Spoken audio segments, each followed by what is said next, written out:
Súbele ahí, hermano. A ver si por ahí.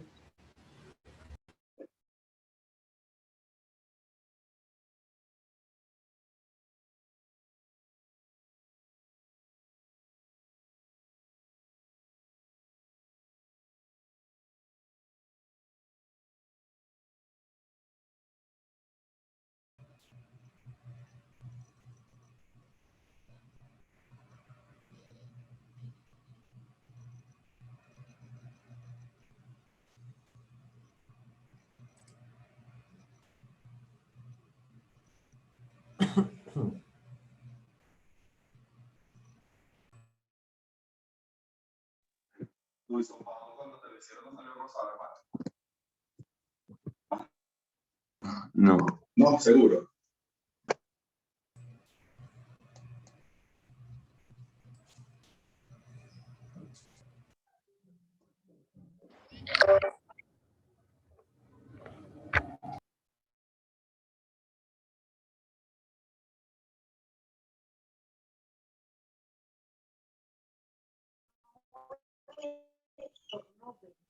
Mira, permiso.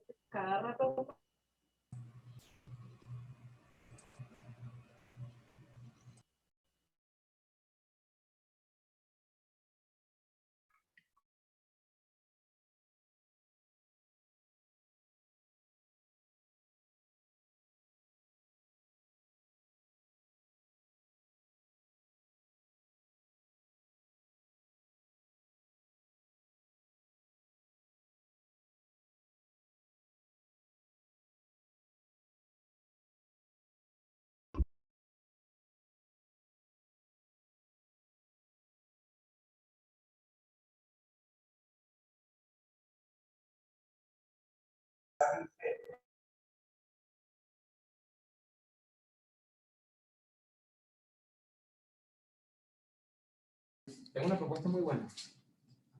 Ahorita, ok. No quiero mucho. Igual.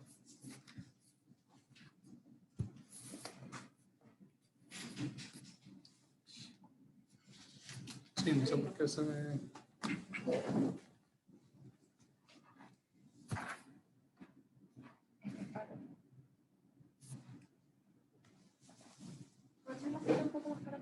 No problema.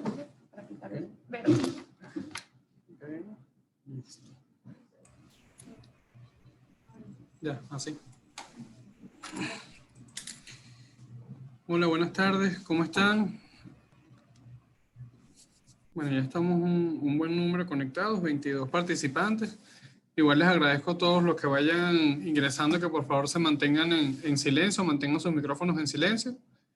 Y si hay algunos conectados a través de una misma plataforma, pues nos describen en el chat si se está escuchando bien o no y la lista de las personas que están en una misma computadora.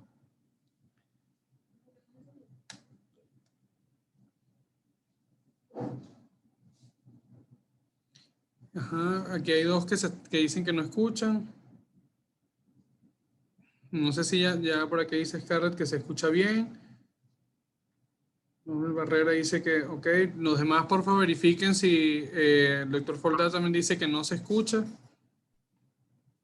Aquí ya está, aquí nos indica que sí se está escuchando, pero bueno, hay varios que sí lo escuchan. Se escucha perfecto. Listo.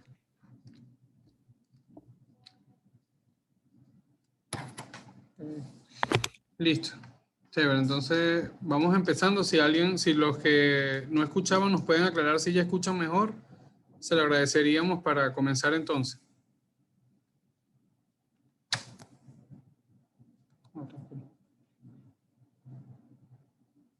Chévere, vamos a comenzar entonces.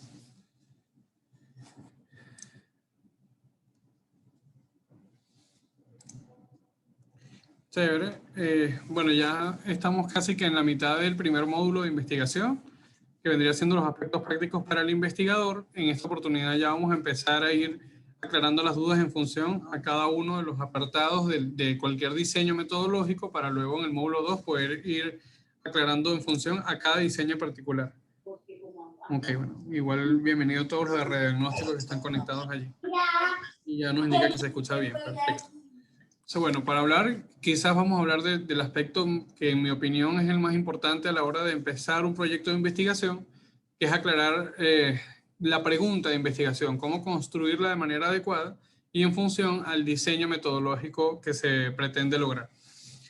Al final de esta clase, pues vamos a tratar de aclarar cuáles son las formas, los métodos y las herramientas para realizar o iniciar un proyecto de investigación de la manera. Bueno, Rosbel, creo que el problema del audio debe ser de su computadora. O sea, trata de entrar directamente y entrar al audio de la computadora, porque todos los demás están escuchando.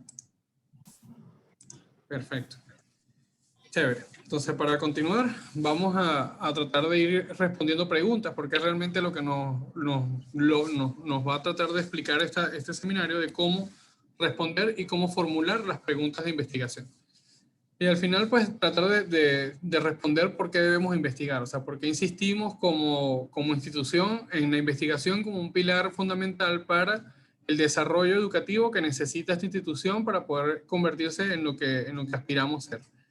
Entonces, quizás tratar de responder por qué debemos investigar va implícito en la naturaleza humana, o sea, tal como lo describe Isaac Asimov, en su libro donde trataba de explicar cuál era una nueva guía para la ciencia.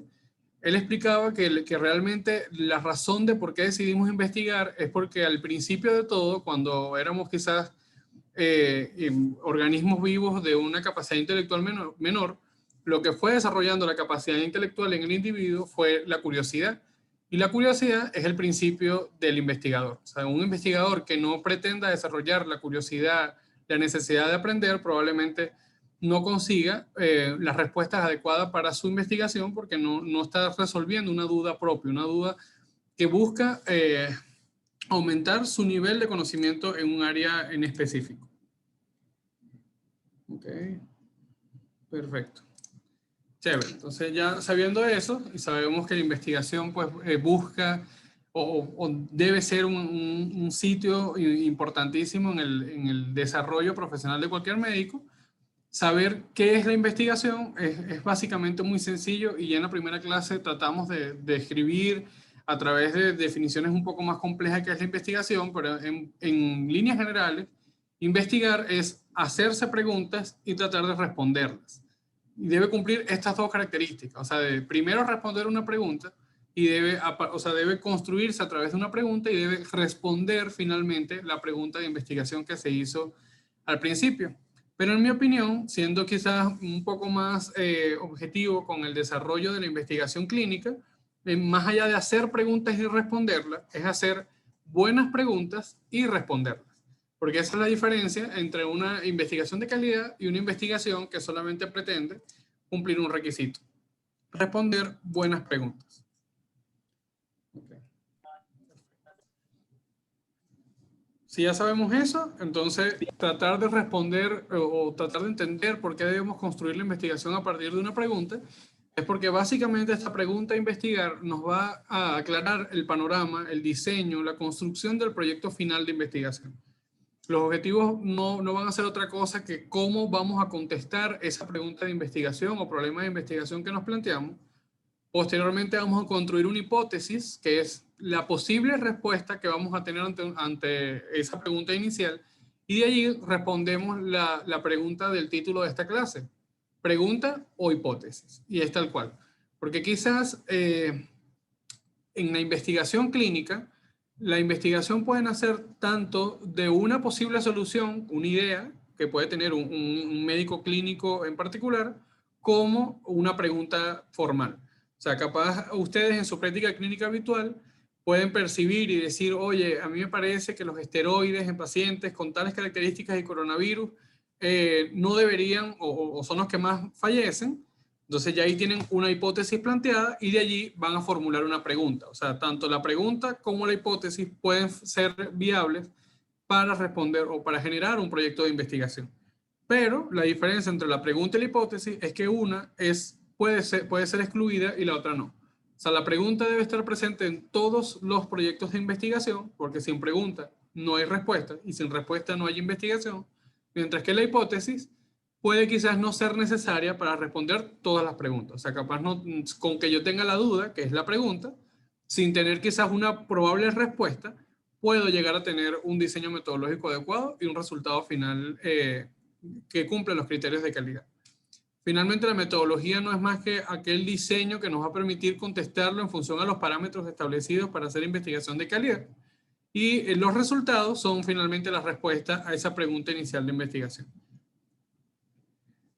Después de esto, pues tratar de responder de dónde surge la pregunta es quizás una de las dudas más frecuentes en el investigador que está iniciando. O sea, no puedo contestar, no puedo tener una pregunta clara, doctor, cuando todavía no soy experto en el área, cuando no tengo claro el motivo de por qué se quiere realizar esta investigación. Quizás hay una línea de investigación en mi servicio y yo solo me estoy incorporando una línea que ya va avanzada y por ende no entiendo la razón por la que se persigue responder esa pregunta, pero realmente la pregunta puede surgir de diferentes aspectos. En función al nivel de experticia y el lugar en que nos encontremos, el investigador en ese momento pueden hacer de diferentes porciones, por así decirlo, del proyecto, del trayecto o la línea de investigación. Entonces, mientras más expertos seamos, probablemente las preguntas de investigación salgan de la práctica clínica o práctica diaria habitual. O sea, a través de su ejercicio clínico habitual, pues probablemente el médico clínico tenga preguntas por responder y en función a eso genera un trabajo de investigación. Puede incluso en aquellos que tienen un nivel de experticia intermedia, nacer a partir de una preparación, de un seminario, de una charla, de una conferencia o de simplemente escucharla de alguien que tenga un nivel de experticia mayor. Y para los que tienen menos experticia, pues nace de leer, o sea, de la necesidad de conocer, porque probablemente el individuo tiene la duda sobre un área y documentándose en el área probablemente logre construir una pregunta de investigación adecuada. Y es ahí donde la mayoría de los residentes que están en formación en la institución debemos centrarnos. O sea, no podemos generar una pregunta de investigación sin saber del tema. Es allí donde quizás estas ideas de vamos a construir la pregunta en función a las variables que veíamos en la clase anterior, falla en el sistema, o sea, hay una falla en el sistema. Si le damos a un individuo que no conoce del tema, que genere las variables para luego responderlas en una pregunta, probablemente, o sea, o terminar formulando una pregunta, mejor dicho, no tenga la capacidad de generar una pregunta o una muy buena pregunta, cuando él no tiene el nivel de conocimiento. Entonces, la pregunta puede ser guiada por el tutor o debe ser estimulada desde el tutor para que éste, a través de la lectura y del profundizar en el conocimiento de un tema en específico, genere las diferentes preguntas que quiere responder en su proyecto de investigación. Y quizás el tutor, como aquel agente cercano al tutoriado, permita, por así decirlo, pulir la pregunta antes de llegar al departamento de investigación. O sea, el tutoriado, bien, después de haber hecho una lectura extensa sobre el tema, puede generar una pregunta de investigación que quizás puede ser mejorada por el tutor y de esa forma puede entonces nacer la buena pregunta de investigación que va a responder con su proyecto. Y lo otro, no menos importante, es la serendipia. O sea, quizás una muy buena suerte. O sea, y no es un aspecto tan irrelevante en investigación. De hecho, la serendipia es una de las formas que nutre constantemente a los procesos de investigación en la investigación clínica. Y ahí realmente es un área que ya vamos a conversar un poquito más adelante, porque es importante reconocer que quizás de un proyecto que no nació con una muy buena pregunta, termina respondiéndolo de una manera muy buena, y eso también es igual de valioso. En la investigación clínica tratamos de ser como muy estructurados y tratamos de que siempre la pregunta ya haya nacido del individuo con mayor expertise en el tema, pero nos damos cuenta cuando hacemos una revisión histórica que los aspectos más importantes que han permitido modificar incluso el paradigma de una enfermedad o del tratamiento de una enfermedad han nacido de una suerte de buena suerte inesperada. Entonces, quizás lo más importante, y es allí donde quería detenerme, que las buenas preguntas también nacen de la propia investigación. Y es ahí donde hacemos hincapié en los tutores, en generar sus propias líneas de investigación. A través de un diseño básico, cuando ustedes intentaron responder quizás una pregunta bastante general, van a ir surgiendo un conjunto de subpreguntas, de preguntas que podemos responder no quizás con el mismo diseño, sino en otros diseños. Y esas otras preguntas es lo que va a ir construyendo la línea de investigación, naciendo así la pregunta de la propia investigación. Para detenerme, porque quizás muchos de los residentes que están aquí están esperando es eso, o sea, un poquito de buena suerte inesperada para poder iniciar el proyecto. Yo quisiera que definiéramos la serendipia antes de continuar, para que no se queden estáticos esperando que esa especie de suerte les llegue, y lo primero que les va a llegar es la fecha de entrega de la tesis y quizás la buena suerte no aparezca, porque no aparece siempre. Entonces, realmente el término serendipia es como un término inglés que se ha venido adaptando al español, pero nace de la literatura descrita entre el año 1717 y 1797 por Walpole, quien describía los tres príncipes de Serendipity, que bueno, Serendipity era Ceilán, considerado actualmente conocido como Sri Lanka.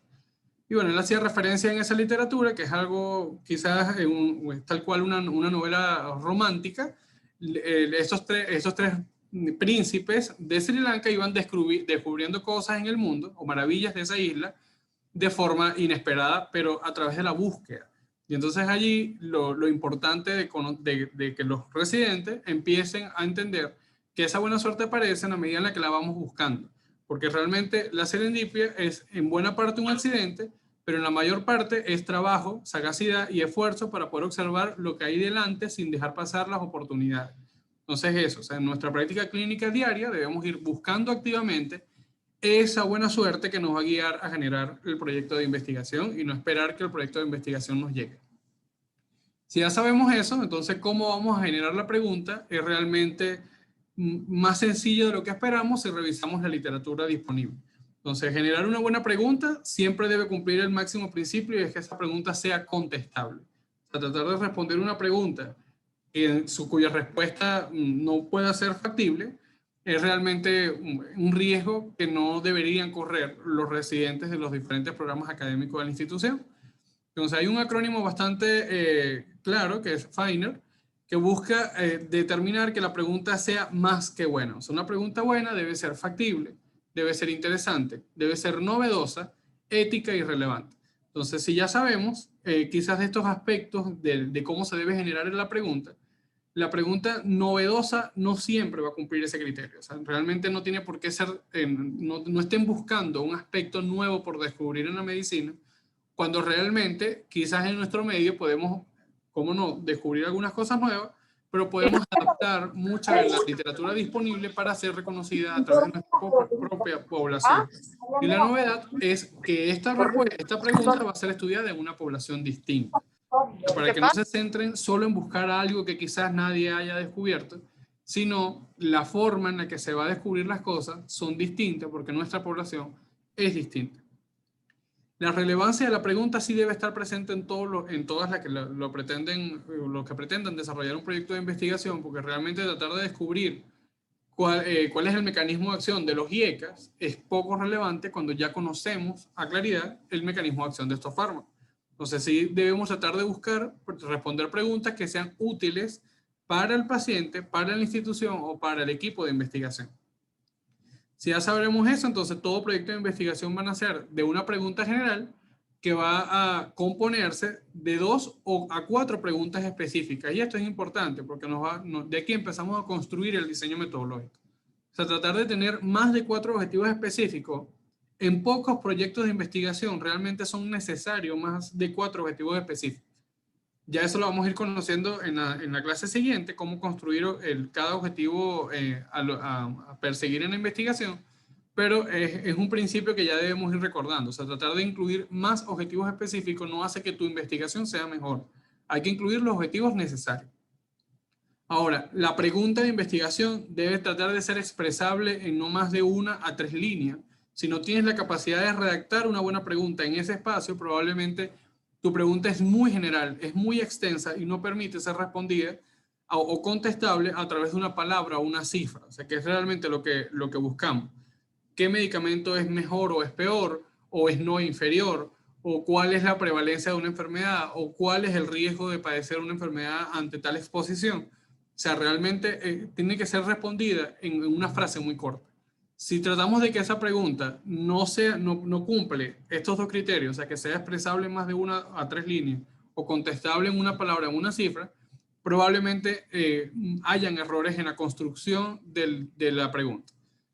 Este aspecto quizás no se aplica para todos los diseños metodológicos. O sea, se puede aplicar para la investigación cuantitativa. La investigación cualitativa, evidentemente, que es más laxa, permite que sea contestable y debe ser contestable no solo en palabras y en cifras, porque realmente lo que buscamos conocer es cómo funciona el sistema o cómo funciona el sistema o proponer un nuevo sistema. Si como equipo de investigación no son capaces de redactar una pregunta de investigación, es porque aún no están tan claros de lo que deseas investigar. Entonces debe primero mejorar el conocimiento que tienen en el área para luego pretender generar una pregunta de investigación. Esto quizás es un aspecto que nos sirve como para ir aclarando algunos puntos importantes para la mayoría de los residentes que van a hacer artículos de revisión. Y es básicamente cómo debemos hacer una pregunta en investigación clínica.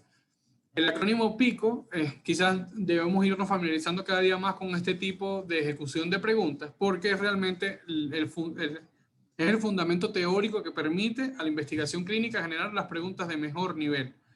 Si ya sabemos eso, sabemos que las preguntas PICO solo pueden ser utilizadas tanto para el diagnóstico como para el pronóstico o para aspectos terapéuticos. Y por ende, en investigación experimental no puede ser incluido este acrónimo. PICO, pues no es más que un acrónimo que incluye al paciente, la intervención, la comparación y los resultados de la palabra en inglés. Entonces, realmente, si ya sabemos eso, sabemos que lo primero que debemos hacer es definir muy bien su población, o sea, tener claro cuáles van a ser nuestros criterios de inclusión. Luego, definir muy bien quién va a ser su muestra y por ende deben tener claros los criterios de exclusión.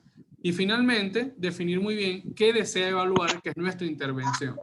Y siempre que sea posible, que en la mayoría de los casos debe ser posible, considerar la intervención versus un aspecto a comparar. Porque hasta la fecha, y por características éticas propias de la investigación clínica, no podemos pretender hacer una intervención en una población donde hay quizás un tratamiento alternativo o un método diagnóstico considerado como gol estándar sin exponerlo, sin compararlo. O sea, no podemos pretender decir que tal método diagnóstico es mejor a otro cuando no fue comparado. Eso no cumple con los criterios éticos de desarrollo de proyectos de investigación y por ende, si vamos a evaluar a través de una intervención, debemos tener claro cuál es el punto de comparación y por qué estamos escogiendo esa intervención. Esto quizás es solo como para que los que necesitan aclarar el término los términos, la ejecución de preguntas para el desarrollo de los artículos de revisión, que apenas lo vamos a ver dentro de un mes y medio aproximadamente cuando estemos en el módulo 2, es para que se lleven cómo construir el artículo de revisión en función a la pregunta, porque si hay un diseño metodológico en el que es importantísimo la construcción de la pregunta, que en todos lo es, pero en los artículos de revisión cobra más importancia por el hecho de que ese es su fundamento. El fundamento es responder una pregunta de investigación que debe incluir una intervención, un control, una población específica y los resultados o evento final.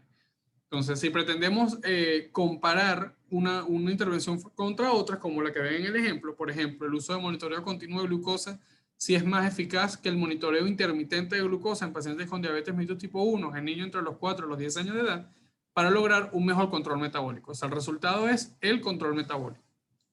Si ya sabemos cuál es el resultado, cuál va a ser nuestra población control, que es monitoreo intermitente, versus nuestra intervención, que es monitoreo continuo de glucosa, en una población específica, probablemente podamos darle respuesta de manera más concreta y más específica. Si ya sabemos eso, pues posteriormente pasamos a la localización y selección de los estudios y luego la extracción de los datos de los estudios primarios para el análisis y presentación de resultados y la interpretación final por los autores del trabajo de investigación de los resultados de los trabajos previamente consultados. Si ya sabemos eso entonces, la pregunta realmente es la clave para lograr un muy buen diseño de investigación y sabemos que el tipo de pregunta se correlaciona linealmente con el tipo de diseño de investigación. Entonces, si nuestra pregunta de investigación está clara, está diseñada cumpliendo o con el principio PICO, si es investigación clínica o si es investigación experimental con Feiner, sabemos entonces que el diseño metodológico debe responder esta pregunta. Y aquí hay quizás un beneficio para ustedes. Si su pregunta de investigación está bien, porque no hay nadie que pueda darle una pregunta de investigación a usted que esté adecuadamente construida, que no sea el experto en el área, y el experto en el área es probablemente el tutor y el tutoriado. pueden apoyarse en el departamento de investigación, en la unidad de elaboración de proyectos y bioestadística para lograr un diseño metodológico adecuado. Eso sí lo podemos hacer. O sea, cualquier metodólogo, cualquier bioestadística puede, a través de una pregunta, establecer un diseño de investigación adecuado. Sin embargo, no hay ningún metodólogo en el mundo, ni ningún bioestadista, que le pueda dar la pregunta de investigación adecuada, porque probablemente el metodólogo o el bioestadista no es experto en su área. Entonces, la responsabilidad de que la pregunta tenga, la pregunta sea una muy buena pregunta, es responsabilidad del tutor y el tutoriado. Deténganse a construirlo, deténganse a evaluar la calidad de su pregunta para poder garantizar que quizás la ejecución de su proyecto cumpla con los mejores estándares de calidad. Si ya sabemos eso, entonces ya para finalizar, debemos solamente recordar que el que no sabe lo que busca probablemente no sabe lo que encuentre. Y de allí es importante recordarles que para poder generar una buena pregunta de investigación debemos tener un adecuado conocimiento en el área. Apóyense en sus tutores, realicen antes de empezar a escribir el proyecto una adecuada búsqueda extensiva sobre el área para poder construir finalmente una adecuada pregunta que pueda ser respondida a través de la ejecución de su proyecto. Si tienen alguna duda, podemos entonces empezar a compartir estos minutos aquí para aclararla en estos minutos. Saludos. El doctor Campero quiere conversar con ustedes unos segundos. Vayan escribiendo sus preguntas y ahorita lo termino.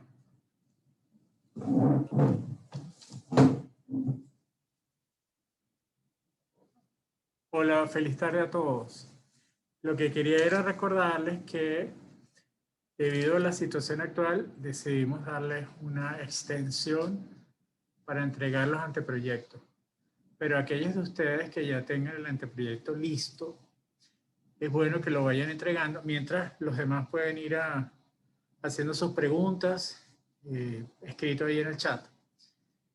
Los que tengan listos el anteproyecto, traten de no dejarlos para el día de la fecha de la entrega, para ir dosificando la entrega y que se vaya revisando por la unidad de elaboración de proyectos, y de esa forma más tempranamente se hacen las correcciones. Si son pertinentes, se les devuelve, ustedes hacen las correcciones y podemos ir de forma también dosificada entregando al comité de ética para que dé tiempo que el comité de ética pueda evaluar los trabajos y también hacer sus observaciones. Entonces, como estamos en prórroga, pueden ir entregando los trabajos apenas los tengan listos y no necesariamente esperar hasta el último día de deadline para la prórroga. ¿Ok?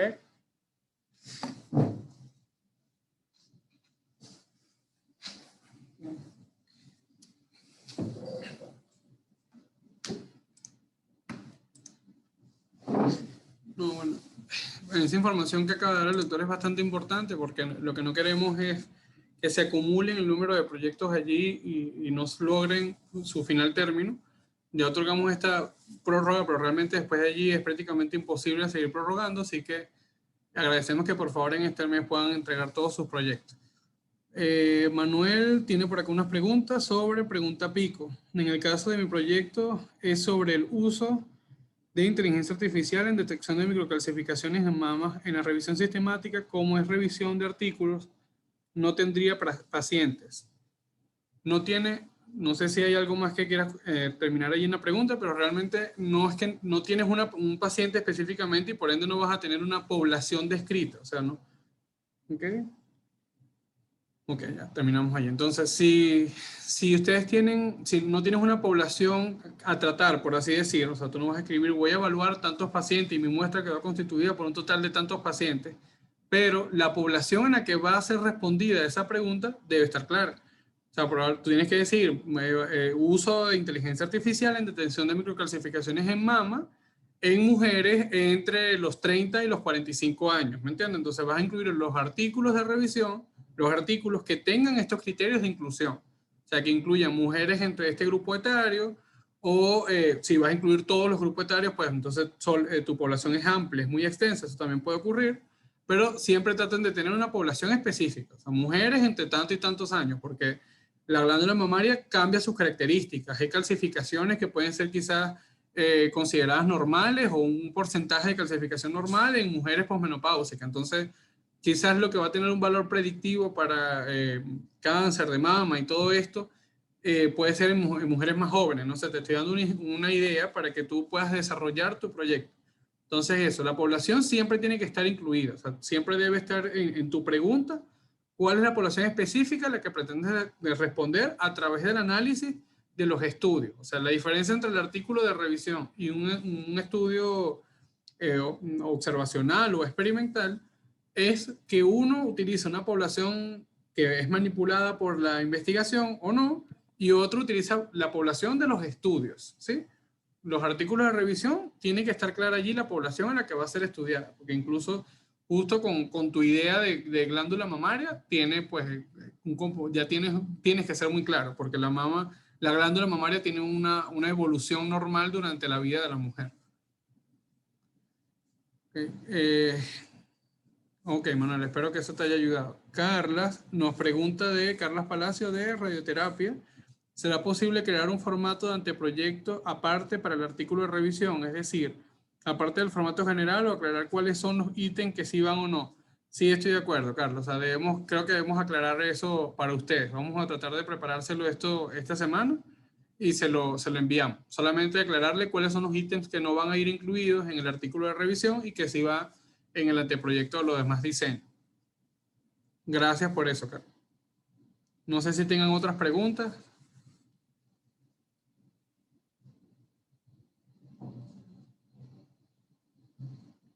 Tarde, no sé si... aquí ya. Bueno. Estoy realizando un trabajo de maestría, José González, en criminalística y quiero elaborar un protocolo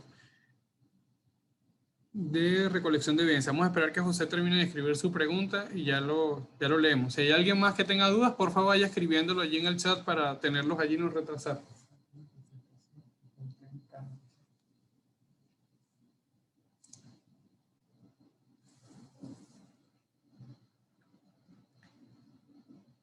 Ok. Ok, es un protocolo sobre entomología forense. O sea, todos los protocolos, toda aquella investigación que se fundamenta en crear protocolos es básicamente elaborada a través de la metodología de proyectos factibles. Entonces, el proyecto factible es un tipo de investigación cualitativa que puede apoyarse en la investigación cuantitativa. O sea, tiene un diseño realmente distinto, no está en los formatos que nosotros tenemos porque es básicamente investigación cuantitativa, que no es investigación clínica, pero no quiere decir que no podamos realizarlo. Con gusto pide una asesoría aquí en el servicio y nos reunimos, te explicamos. Los proyectos factibles son muy valiosos, y más en instituciones que necesitamos, o bueno, en un país como este que necesitamos quizás poner orden en muchas de las cosas que hacemos. Entonces tratamos de hacerlo a través de los proyectos factibles. Me parece muy bien. O sea, si puedes, pide la cita, nos reunimos para responderte puntualmente cómo se debe ejecutar. El proyecto factible debe pasar por 4 fases. Una fase diagnóstica, una fase de diseño, una fase de elaboración y finalmente una fase de evaluación, que puede ser de usabilidad, técnica o financiera. Entonces, cada una tiene características distintas. Tienes que comentarnos muy bien tu proyecto para darte una guía un poco más puntual. No sé si aquí está, creo que la doctora Luz, la vi por allí. Sí, la doctora Luz María. Luz Marina también tiene, el año pasado realizó 2 proyectos factibles, así que también podías apoyarte en la doctora si está dispuesta a ayudarte, y que seguro que sí. Y bueno, si alguien más tiene alguna duda, nos lo deja aquí en el chat para ir finalizando entonces. Y Luz Marina, tienes el diploma del premio en la oficina para que pases a buscarlo. Gracias. Con todo gusto al doctor que está viendo la asesoría. Listo, entonces, ok, Jorge, muchas gracias. El doctor Jorge Rizque. Ok, gracias, doctor. Bueno, esperamos entonces que les haya ido muy bien, Paul. Chévere. El doctor quiere terminar ya antes de comenzar. La otra recomendación antes de salir es que aprovechen esta semana para tratar de concentrarse en terminar de hacer el metaproyecto y las personas que necesiten más ayuda, acudir al correo o al teléfono en la extensión en la mañana, pero principalmente por el correo para planificarles una cita y poder aclarar esas dudas ahorita y pronto, de manera de que podamos cumplir la meta de entrega del anteproyecto, que ya saben que se corrió para el 21 de abril. Entonces, todas esas dudas que faltan, aprovechen de hacerlas ahorita y concretar citas para empezar a resolverlas y que culminen su anteproyecto. Bueno, chévere. Creo que ya no hay más dudas. Nos vemos entonces la próxima semana, que ya básicamente comenzaremos con cómo construir los diseños de investigación. Así que los esperamos la próxima semana y gracias por conectarse. Que hoy tuvimos casi 60, pues bueno, hoy tenemos 35, pero vamos a tener 40 más los radiodiagnósticos y todo, casi 50 personas conectadas. Gracias. Envíen sus anteproyectos pronto, por favor. Nos vemos pronto. Le agendamos a través de correo electrónico. Scarlett González pregunta. Sí. Sí, vamos a estar trabajando de una forma especial ahorita. Entonces escriban al correo departamento.investigación@cnlt.edu.be. Es la forma más eficiente de agendar la cita. Ok, hasta luego. Nos vemos la próxima semana.